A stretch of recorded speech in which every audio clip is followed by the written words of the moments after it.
All right, and your last two examples I included because you're going to see homework that's similar to this. So I just wanted to include some examples that you're going to kind of see on your homework to kind of give you a reference. So example 7, match each of the following functions with the graph that best describes the situation. So A is the temperature of a bowl of soup as a function of time.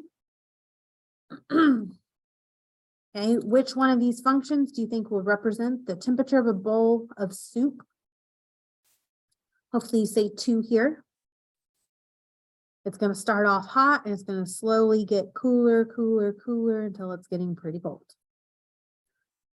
The number of hours of daylight per day over a 2-year period. Okay, I'm going to skip that one because that one usually is a little bit trickier for whenever I'm teaching this in class. So let's do process of elimination. So C is the population of Florida as a function of time. Which one do you think that is? Okay, Florida is just getting more and more populated. People are moving there. So it didn't start out very populated and it's just growing exponentially. D, the distance traveled by a car going a constant velocity as a function of time. This keyword here of constant means linear. So that's going to be D. The height of a golf ball hit with a 7-iron as a function of time. That golf ball is going to start on the ground and it's going to hit its peak and then it's going to come back down to the ground. So this has got to be E, which leaves this one B. The number of hours of daylight per day over a 2-year period. So we start with summer. Summer has the most daylight. Then we come down here to winter, which has the least daylight. Then back to summer, to winter, and then where we started because we're going on a 2-year period. And then this one, a graph below, represents the speed V in miles per hour of Michael's car as a function of time in minutes. So you can see here that we have our T and we have our V of T. So it says that T is represented here in minutes. So this is time in the unit of minutes. And then my V, or V of T, stands for my speed, which is in miles per hour. So this is speed in the units of miles per hour. So, over what interval of time was Michael traveling the fastest? So I want to look over here at my speed. When is my speed at its highest?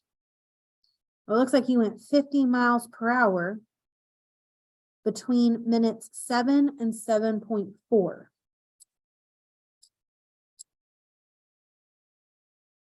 And because it wants interval, I can put that right there in interval notation. Over what intervals of time was Michael's speed 0? So when is he down here at 0? And that's only right here. Because it wants intervals, it doesn't care about the start and the stop. It wants this interval right here. So this is 4.2 to 6. So between 4.2 minutes and 6 minutes, he was not moving at all. What was Michael's speed between 0 and 2 minutes? So kind of be careful here because it's kind of a trick question with this one. What was his speed between times 0 and 2? Well, we have 0 here at his start and we have 2 right here. A lot of times we'll want to say 30, but was he going 30 the entire time? Well, no, about 1 minute, he was probably going about 15. He was going even less at half a minute after 30 seconds. So he's increasing and going different speeds here. So what was his speed? It was between 0 and 30 miles per hour. What was his speed between 4.2 and 6 minutes? Well, here's 4.2 and here's 6. And he went at this time at a constant speed of 0 miles per hour. What was his speed between 7 and 7.4?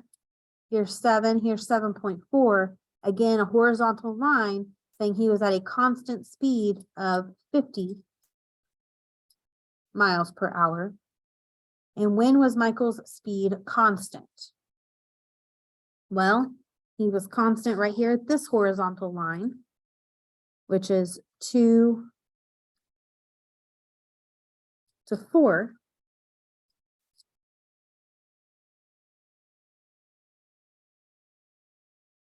Okay, here's a constant between 4.2 and 6. Here's a constant between 7 and 7.4. And here's one more constant between 7.6, and 8.